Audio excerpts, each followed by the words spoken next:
Hello there, and thank you for joining me today. Today, we are exploring the disconnection paradox, how remote leadership accidentally scheduled the human margins out of work, those very margins that help us connect more powerfully and build our influence. But not only that, these are the opportunities to help us create a clear map of the territory we're working with. Sometimes, without it, it leaves us like we're flying blind. Welcome to Unshakable Her, the podcast helping women in leadership build the influence, visibility and presence to make promotion inevitable. I'm your host, Caroline Esterson. Let's get started. By the end of today's episode, here's what you're going to have. 1, the language for what you've been feeling at work. For example, why your team can be constantly connected on Teams, Slack, emails and calls, but still feel strangely distant. 2, an understanding about why remote leadership can quietly drain trust, team relationships and leadership presence when the informal moments disappear and there's nothing to replace them. And 3, you'll see why this hits ambitious women particularly hard and how one small, little leadership move can shift the energy in a team without needing more authority, more confidence, or yet another meeting. So let's start with a number. 3 hours. That's how long a senior leader I chatted to recently spent travelling to a meeting. 3 hours, once a month. And before you picture her sitting in silence stewing, she wasn't. She did the usual thing, music on, head bobbing, and then a podcast in her ears. I mean, what else are you going to do when you've got 3 hours to fill? But, and there's a big hairy but here. Whilst it might sound relaxing, the reality of what actually happened was that pressure was building throughout that journey because every mile she covered was a mile closer to a day full of Teams calls she'd already had to book in advance, a diary that had been carved up into back-to-back 30-minute slots, mostly project calls. Meanwhile, the team she genuinely cares about is becoming more distant and disconnected. And by the time she arrived, she wasn't refreshed. She felt like she was already behind, already tense before she'd even walked through the door. And here's what I want you to reflect on. Not that long ago, that 3-hour journey would have been some of her most valuable time, not because she was listening to a podcast or relaxing to her favourite tunes, but because she was using the time to make calls, those spontaneous and scheduled, no agenda calls to a team. The ones that solved the quick things quickly, the ones that meant she walked into the next building already knowing how everyone was and caught up with everything that was happening. She didn't make those calls anymore. She wants to, but she knows that her organisation rightly has a duty of care policy, no calls while driving, and they are absolutely correct to have it. But here's what nobody thought about when they wrote that policy. They closed that door and they didn't open another one instead. So the connection didn't move somewhere else. The reality is it just stopped. And in that silence, something happened. Because the silence doesn't stay silent, does it? Her brain doesn't sit in a vacuum for 3 hours. It fills the space methodically, relentlessly, and with everything she can't do about right now, but absolutely can't stop thinking about. The to-do list starts first. Call Frankie about the Q2 figures. Find out why James has gone quiet in the last 2 meetings. That's most unusual. Remember, she hasn't replied to the email that needs replying to yesterday. Check whether the team actually understood the new process last week. She's just not sure they're fully bought in. The list doesn't get shorter the longer she drives. It gets longer, of course it does, because there's nothing else to do with the thoughts except stack them. And she can't write them down, so she adds another mental note. Remember, make sure you remember this list. Then it builds further because the second guessing arrives. That conversation with the regional director last week. Was she too direct? Not direct enough? She replays it. Then replays it again slightly differently to see if that version feels better. Nah, it doesn't. She files it under, it was probably fine, almost certainly not fine. Oh, God, there's nothing I can do about it now, and moves on. Then the gap filling. James has gone quiet. Why? Is he looking for another job? Is something going on at home? Did I miss something? She doesn't know because she hasn't spoken to him. So her brain writes a story instead. And the story the brain writes at mile 123 on the motorway is never the optimistic one, is it? By mile 197, the performance anxiety has joined in. The meeting she's driving towards, is she prepared enough? Does she know the numbers well enough? What if someone asks her about the thing that she hasn't fully bottomed out yet? The preparation that used to happen in a conversation, the quick call when someone said, don't worry about that, focus on this, isn't happening. So she prepares alone, in her head, on a loop. And underneath all of it, quieter than the rest, but heavier, is the guilt. She hasn't properly checked in with half her team in weeks, and she knows this. She wants to fix it. She adds it to the list, and so the list grows, and the guilt grows with it. She tells herself she'll do better when things calm down. Things will never calm down, and really she knows this. So by the time she pulls into that car park, she hasn't rested. She hasn't connected. She hasn't prepared in any way that actually helped her. She's simply been alone with her thoughts for 3 hours while her cortisol quietly climbed, her list quietly grew, and the low hum of something slightly out of reach just got a little bit louder. And then she walks directly into a department briefing because, of course, there were roadworks on the motorway, which meant the 30-minute slack time she built into her journey was no longer there. Oh, and breathe. Now, when I first heard this story, my gut reaction wasn't sympathy, it was recognition. Because we've all adapted so completely to how work runs now that we've stopped noticing what we've lost. Those spontaneous conversations, the corridor moment, the 3-minute call that solved the thing without making the thing a thing. And I think organisations have genuinely tried. They've got the duty of care policies right. They've invested in the platforms. They've rolled out training. They've done all the things that you're supposed to do. But they haven't asked the next question, which is, if people can't connect in the ways they used to, what are we putting in its place? What's the alternative? And if there isn't one, what is that actually costing us? Because the pressure doesn't just disappear, right? Because the outlet does. It builds. It turns a 3-hour journey into feeling like wasted time. It turns a regional sales meeting into an endurance event. And it turns colleagues into people you kind of know professionally, mainly from a screen. And for the women in this room, and I'm going to come back to this, the women in this regional sales meeting, the informal connections were already harder to access. Now, that's a broad statement, I know, but I want to be clear about this. The informal connections were harder to access for structural reasons. And we're going to get into exactly why those are on Wednesday, because they deserve more than just a passing mention. And the science makes them make complete sense. For now, just know this. If you've ever felt like other people find it easier to get into the room, to build relationships or be the person who gets thought of, you're probably not imagining it. On Wednesday, then we'll show you why.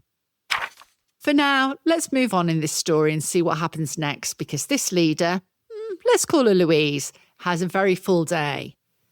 Today's meeting is the Regional Sales Quarterly. They call it a briefing, and it turns out that that title is doing an awful lot of heavy lifting here. Because a briefing is a download. It's information moving in one direction, from the front of the room to the people sitting in it. And boy, there's a lot of information.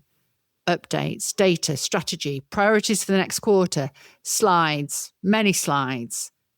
Louise, like many others, has been up since 6 and is finding it difficult to concentrate. But she's at the front of the room. She feels the discomfort and distraction, but she isn't really sure what to do about it. So she does what most people do. She plows on. Then, phew, she can hand over to a colleague and sits down watching her team receive all this information. And she notices something that she couldn't have articulated before today. What she notices is that there's a slight formality in the room that didn't used to be there. People who've worked together for years, sitting slightly apart, very professional, very capable, but not quite at ease. Nobody designed this. Nobody wanted it. It just crept in quietly, one book call at a time, one unscheduled conversation that didn't happen, and one 3-hour journey where the phone stayed in the cup holder. Now, somewhere in that room, about 4 rows from the front, is Cara Mitchell. Now, Cara's first-time manager. She got the role about 6 months ago. She's sharper than she gives herself credit for. The kind of person who sees the pattern before anyone else does, who connects the dots quietly, who sometimes wonders why it takes everyone so long to see what already seemed obvious to her. And right now, she's watching the third presenter of the morning stand up and open with, the previous speaker ran over a little, so we're going to skip the break and get straight in. Someone coughs. Someone shuffles. A few people glance at their phones under the table, but nobody says anything. Cara looks around the room. I mean, apart from anything else, she needs the loo. But as she looks around, she can feel it, that low-grade restlessness, the slightly glazed eyes, the bodies that have been sitting in the same chair for 2.5 hours and are starting to quietly revolt.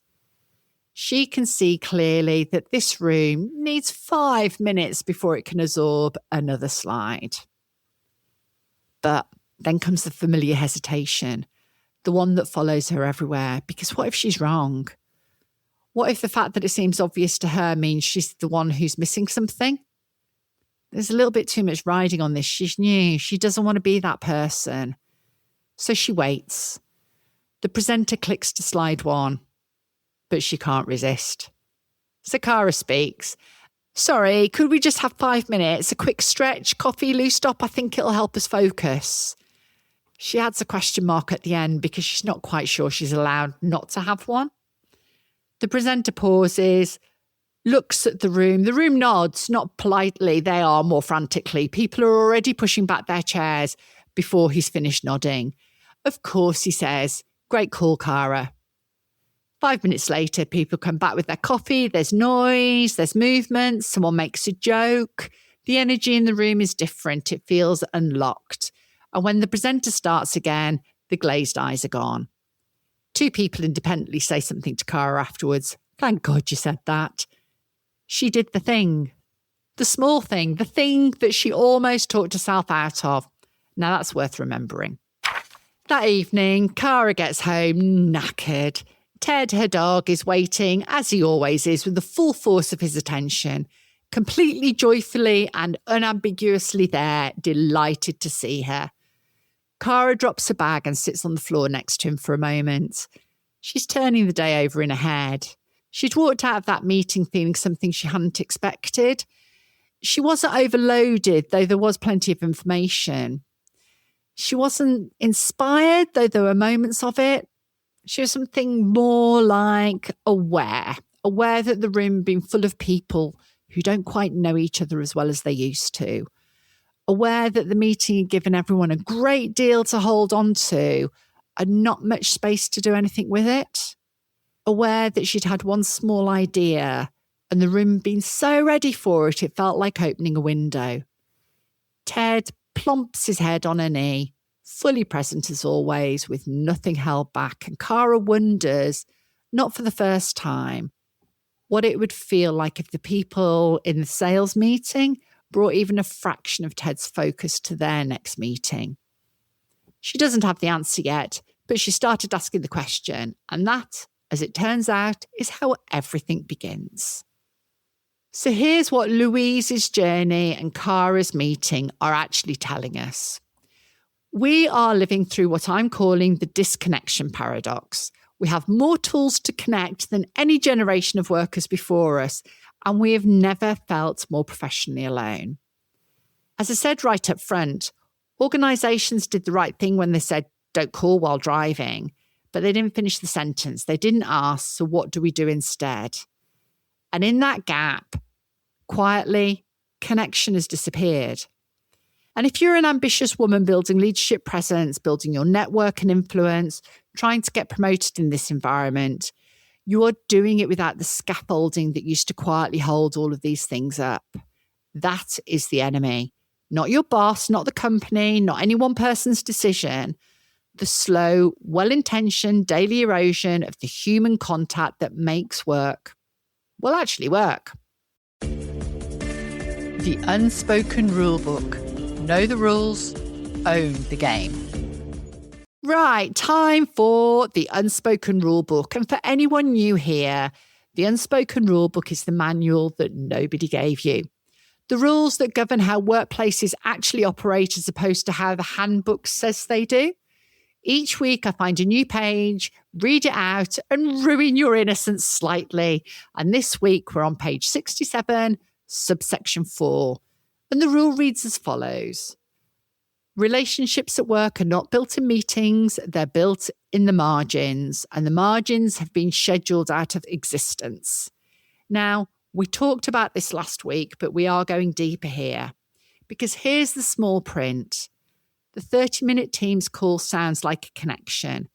It looks like a connection, but actually it feels like a missed opportunity, because it is fundamentally transactional. It has start time, end time, and a reason for existing. What it doesn't have is the space for the thing that wasn't on the agenda but needed to be said. That thing, the real thing, used to happen in the corridor, on the way to the car, in the 2 minutes before the meeting started. Those 2 minutes have been booked out of existence. The subsection adds a note in the margin, and the note says this. The people who thrive in the current environment are not the ones who have the most meetings. They're the ones who have worked out how to create the margins deliberately, how to manufacture the accidental conversation, and how to build connection in a world that has accidentally engineered it out. It feels slightly absurd, but it also works. Page 67, subsection 4. Now you know it's there. So, let's check in on what you've got from today. You've got a name for what's been quietly happening, the disconnection paradox. More tools, less connection.